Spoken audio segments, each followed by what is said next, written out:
राम ही विग्रहवान धर्म है, चलते फिरते धर्म है। और नारायणी सेना भी अगर दुर्जनों की तरफ हो तो नारायण की सेना का भी विनाश हो जाता है। ध्यान रखना, अगर तुम चित्त चंचल करके जी रहे हो, परमात्मा भी तुम्हारे समक्ष खड़े होंगे कि तुम 10 कंपोज की गोलियां खा के मर जाते इन सब से। और अंतिम बात तो प्राणों से भी हाथ धोने की जो भावना रखता हो वही गुरु का बच्चा हो सकता है और वही गोविंद का बच्चा हो सकता है।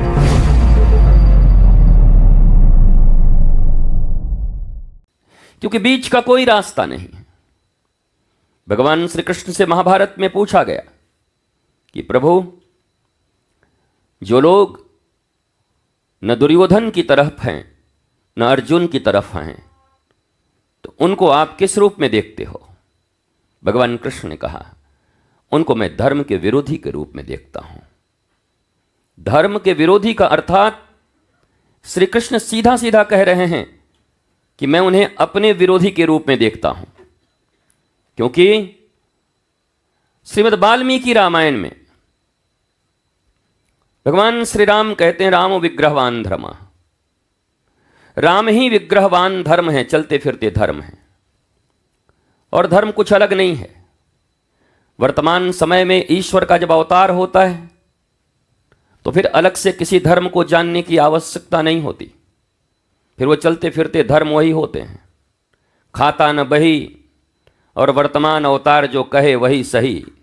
खाता न बही और हमारे गुरुदेव जो कहें वही सही। ये संभावनाएं जिनके जीवन में हैं वही श्रेष्ठत्व की ओर, वही अपने जीवन के ऊंचाइयों की ओर जा सकते हैं। पर जिनके जीवन में कभी उनको क्रोध, कभी उनका लोभ, कभी उनके मोह। धृतराष्ट्र में क्या खराबी थी? बहुत अच्छा आदमी था, बहुत प्यारा बंदा था। बस एक मोह दुर्योधन के प्रति, एक मोह। न एक बच्चों को बचने दिया। श्री कृष्ण से जो सेनाएं मिली थी उनको भी मरवा दिया।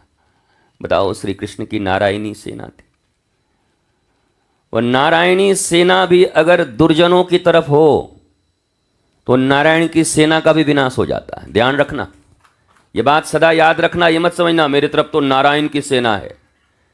अगर तुम दुष्टों के साथ खड़े हो, दुर्जनों के साथ खड़े हो, लोभियों के साथ खड़े हो, अगर तुम धृतराष्ट्रों के साथ खड़े हो तो नारायण की सेना भी तुम्हारी हिफाजत के लिए होगी, सुरक्षा के लिए होगी, तो तुम बच नहीं पाओगे। इसलिए जीवन में तुम्हारे सत्संग और सत्कर्म ही तुम्हें बचाते हैं। कोई तुमसे पूछे कि तुम्हारा बॉडीगार्ड कौन है, तो सीने पे हाथ रखकर कहना, मेरे सत्कर्म ही मेरे बॉडीगार्ड हैं। तुम्हारा वर्धन करने वाला, तुम्हारा मेंटर कौन है, प्रेरक कौन है, तो तुम कहना कि सत्संग ही मेरा प्रेरक है, मेरा मेंटर है। और वो सत्संग जिनकी कृपा से मिलता है वही मेरे सर्वस्व परम धन है, क्योंकि वह मुझे मनुष्य से देवता की ओर ले जा रहे हैं। तुम्हें अपनी प्रायोरिटी चुननी होगी। तुम्हारे जीवन का सबसे बड़ा दुर्भाग्य है, तुम कभी अपनी प्राथमिकता नहीं चुनते। तुम्हारी प्राथमिकताएं मिनट मिनट बदलती रहती हैं। शाम को कुछ और रहती हैं, सुबह कुछ और होता है, दोपहर में कुछ और होता है। अलग अलग तुम्हारी भावनाएं हैं, अलग अलग छे तुम्हारे अंदर वृत्तियां हैं। जो भी आ रहा है उसको बोलो चुप रह के आने के लिए। वृत्तियां हैं, और वो 6 वृत्तियां तुम्हें या तो पतित कर देती हैं या तुम्हें उत्थान की ओर ले जाती। तुम्हारी दृष्टि इधर होनी चाहिए। प्रधानमंत्री नरेंद्र मोदी जी भी आएंगे तो यहां आके बैठेंगे। तुम दृष्टि इधर रखो। तुम्हारी प्रायोरिटी अगर खराब हो गई, तुम्हारी प्राथमिकताएं अगर गड़बड़ हो गई, तुम चंचल चित्त के हुए, तुम्हारी आंखों पर तुम्हारा अगर कोई कंट्रोल नहीं है, तुम्हारे कानों पर अगर तुम्हारा कंट्रोल नहीं है, और अगर तुम चित्त चंचल करके जी रहे हो तो याद रखो, परमात्मा भी तुम्हारे समक्ष खड़े होंगे तो तुम्हारा चंचल चित्त तुम्हें परमात्मा की तरफ नहीं जाने देगा, परमात्मा के विरोधियों की तरफ तुम्हें ले जाएगा। मैं देखता हूं बरसों से, जब कभी जीवन में ऐसा अवसर आता है, मनुष्य को अपनी प्राथमिकता चुनने का कोई उपाय ही नहीं है, वो कोई उपाय ही नहीं चुन सकता। उसके आंख चंचल हैं, उसके कान चंचल हैं, उसके टांग चंचल हैं, उसकी सारी वृत्तियां चंचल हैं।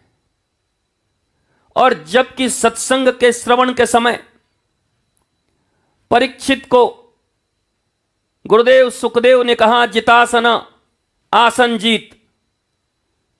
अगर सत्संग के आकांक्षी हो, केवल दिखावटी सत्संग नहीं करते, अगर सत्संग भी तुम्हारे लिए कोई साधन न हो, सत्संग ये ना हो कि मैं भी सत्संग में बैठा था, मैं धार्मिक हूं, अगर वास्तव में परिवर्तन चाहते हो सत्संग से, तो इस दुनिया में एक बार विवेकानंद, जापान उनका जाना हुआ बहुत कम लोग जानते हैं, डोंट टॉक।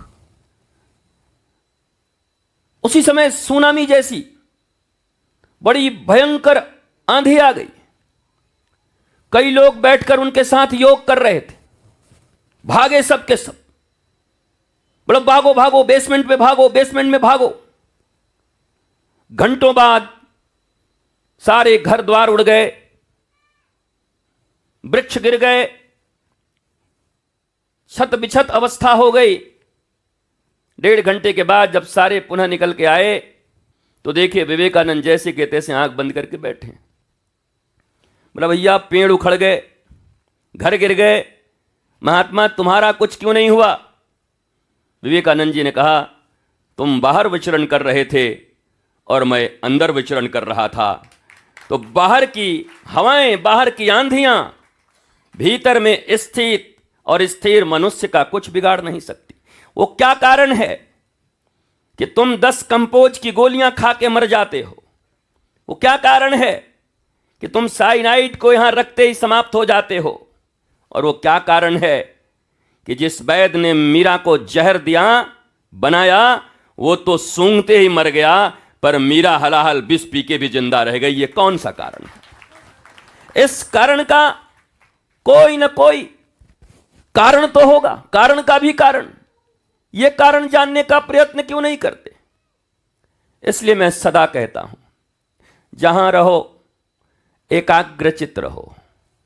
एकाग्र चित्त का अर्थ है चित्त एकाग्र, अर्थात चित्त में वही चीजें आएंगी जिसको एक को तुमने आगे कर लिया अपने जीवन में। एकाग्र का सीधा सीधा अर्थ है एकाग्र, एक को अग्र कर लेना। तुम्हारे जीवन में वो एक कौन सा अग्र है? लैला के लिए मजनू थी, सिरी के लिए फरहाद, धंधेबाजों के लिए पैसा, दलालों के लिए कमीशन, गुरु के शिष्य के लिए उनका परमिशन। बहुत सारी चीजें हैं, सबने कुछ न कुछ एकाग्र किया हुआ है। तुम भी जरा एक दिन विचार करना रात्रि में सोकर कि तुमने किसको एकाग्र किया है? पैसे को, प्रतिष्ठा को, किसी रिश्तेदार को, परिवार को, समाज को, राष्ट्र को, किसको किया है? गहराई से उत्तर प्राप्त करना और तब एकाग्रता की बात करना। ये अज्ञानी माताएं, अज्ञानी पिता बच्चों को लेकर चले आते, कहते गुरुजी इसका एकाग्र चित्त नहीं होता। अब इन दोनों से चंचल इस दुनिया में कोई नहीं, उस माता पिता से। 2 चंचलों को मिलकर के एकाग्र चित्त पैदा करोगे तुम, महाचंचला होगा वो। 2 चंचल मिलके पैदा करेंगे किसी को एकाग्र चित्त, और हो भी जाए तब जैसे वहां हो गया हिरण्यकश्यपो और कयाधु के घर में कब हुआ? जब उन दो में से एक एकाग्र हो गई। हिरण्यकश्यपु तो एकाग्र न हुआ, वो भी हुआ एकाग्र, पर किसके लिए? प्रतिष्ठा के लिए। कोई नारायण नहीं, इस दुनिया का भगवान मैं हूं। कयाधु किसके लिए हुई? मैं किसी को नहीं जानती, मैं तो केवल गुरुदेव नारद को जानती हूं, अब जो ये करेंगे वही सही होगा। उन्होंने गुरु को एकाग्र किया, इसने अहंकार को एकाग्र किया, इसके पेट फाड़ दिए गए, अंतड़ी पचौनी निकाल ली गई, और कयाधु के गर्भ से भगवान विष्णु का सबसे बड़ा भक्त का जन्म हुआ, जो आज भी ध्रुव तारा के रूप में चमक रहा है और हम देख रहे हैं। अटल, अविचल, अखंड, अनंत, अविनाशी। तुम्हारे जीवन में भी ऐसा ही अविनाशी तत्व उतरना चाहिए। ये छोटे छोटे लोभ, ये छोटी छोटी बातें, यहां पैसा कम हो गया, यहां रुपया कम हो गया, हम पहले आए, हमसे पहले नहीं मिले, वो बाद में आया उसको दे दिया, बड़े बड़े लोग लेकर के इनके लिए गिफ्ट आए, उनसे मिल लिए, हम तो बेचारे पीछे ही खड़े रह गए। ये सब तुम्हारी ईर्ष्या की भावना और बड़ी क्षुद्र भावनाएं हैं। इन भावनाओं से कभी भी तुम गुरु तत्व को अपने भीतर में नहीं उतार पाओगे, क्योंकि जिस व्यक्ति के हृदय में केवल असंतोष है, जिस व्यक्ति के हृदय में केवल तुलनाएं हैं, वो व्यक्ति कभी भी न गुरु का न गोविंद का रसिक हो सकता है। गुरु गोविंद के रसिक होने के लिए मान, अपमान, सम्मान, सामान, इन सब से, और अंतिम बात तो प्राणों से भी हाथ धोने की जो भावना रखता हो, वही गुरु का बच्चा हो सकता है और वही गोविंद का बच्चा हो सकता है। हम लोग मान नहीं छोड़ पाते, सम्मान नहीं छोड़ पाते, अपमान नहीं छोड़ पाते, प्राण कौन छोड़ेगा? प्राण ले लेंगे गुरु का, और कि हमको दिया नहीं है सम्मान, अच्छा ये बहुत बड़ा गुरु बन गया आजकल, पहले हम ही तो इसको बनाए थे, अब इसका मैं उपाय करता हूं। गुरु का उपाय कर रहे हैं लोग। गुरु सारी दुनिया का उपाय में लगा है कि तुम्हारे जो चंचल चित्त हैं वो शांत हो जाएं, दत्त चित्त हो जाएं, तुम मस्ती में आ जाओ, तुम आह्लाद में आ जाओ। पर मनुष्य ऐसा रावण है और मनुष्य ऐसा हिरण्यकश्यपु है कि वो नारायण और राम का भी इलाज करने में लगा रहता है। तो अच्छा, ये तपस्वी का बेटा, इसका इलाज मैं करूंगा। वैसा इलाज हुआ कि भगवान ने इलाज कर दिया 31 बाण में। वो आज तक इलाज है कि 1 लाख पूत 1.25 लाख नाती, ता रावण घर दिया न बाती। न कोई दिया जलाने वाला बचा, न कोई बत्ती जलाने वाला बचा, पर वो भी इलाज ही करने आया था भगवान का। ये जितने भी असुर हैं, ये सब भगवान और गुरु का इलाज करने आते हैं और इनका परमानेंट इलाज परमात्मा कर देते हैं, फिर इनको इलाज की जरूरत नहीं पड़ती। मत बिखरो, मत अपने मार्ग को भ्रमित करो। इस दुनिया में 2 ही चीज हैं, धर्म या वर्म। या तो तुम भ्रम में जियोगे या तुम धर्म में जियोगे। जिसके जीवन में भ्रम है वो धर्मवान नहीं हो सकता। मैंने कई बार कहा है, जहां शंका है वहीं लंका है, और जहां विश्वास है वहीं वृंदावन है।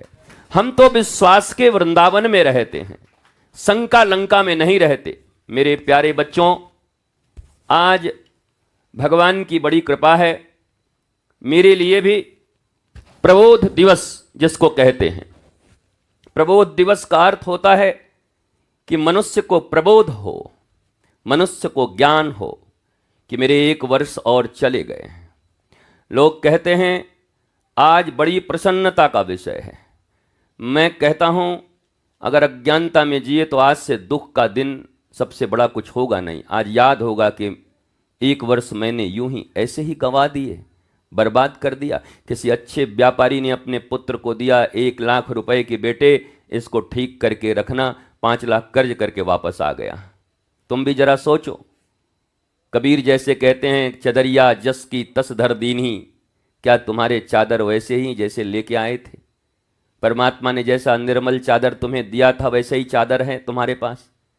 क्या वही बचपन के परमहंस तत्व जो तुम्हारे भीतर थे, 1 ही मिनट में रूठना, 1 ही मिनट में मानना, न काहू से दोस्ती न काहू से वैर, मैया का आंचल ही सब कुछ, आनंदित थे, आह्लादित थे। पर बाद में आपके भीतर में पता नहीं कितनी कितनी चीजें घुसती गई, प्रवेश करती गई। मनुष्य का लोभ मनुष्य का पतन कराता है। ये लोभ प्रतिष्ठा और धन का होता है। वो बहुत पतन कराता है। और ये प्राप्त नहीं होता, बल्कि जिनके जिनके पास प्राप्त थे ना, उनके छिन गए। रावण का छिना, दुर्योधन का छिना, हिरण्यकश्यपु का गया। अगर पूरी हिस्ट्री देखो, चलो वो लोग तो पुराने हैं, जो तुम्हारी फिल्में बनती हैं, फिल्मों में देखो, अंतिम रील में खलनायक की ऐसी की तैसी हो जाती है। भले ही अमरीश पूरी पिक्चर में मोगाम्बो खुश हुआ, पर अंतिम रील में मोगाम्बो बड़ा दुखी हुआ। फिर जिंदगी उसकी दुखी हो गई, प्राण की दुखी हो गई। ये जितने भी खलनायक हैं, खलनायक, खल मतलब दुष्ट, जिनकी प्रवृत्ति दुष्ट है, वो 10-12 रील में आपको बड़े अच्छे दिखाई पड़ेंगे, पर बाद में उनकी जिंदगी कैसी होती है? क्या आप ऐसा ही जीवन चाहते? क्या अपने आने वाली संतानों को ऐसा ही जीवन देना चाहते हैं? आप अकेले नहीं हैं। अगर आप गृहस्थ हैं तो आपने संतानों को जन्म दिया है, और आपके संतानों पर सबसे बड़ा प्रभाव आपका पड़ेगा। मैं आज भी इस बात को मानता हूं कि अगर केवल गुरु भी चाहते प्रहलाद को बनाना, तो प्रहलाद नहीं बनता, उसकी मैया ने चाहा इसलिए गुरुदेव ने बना दिया। अगर मां नहीं चाहती तो गुरुदेव भगवान भी कुछ नहीं कर सकते थे। इसलिए तुम दोनों में से किसी न किसी को अपने संतान के लिए तो खड़ा होना होगा।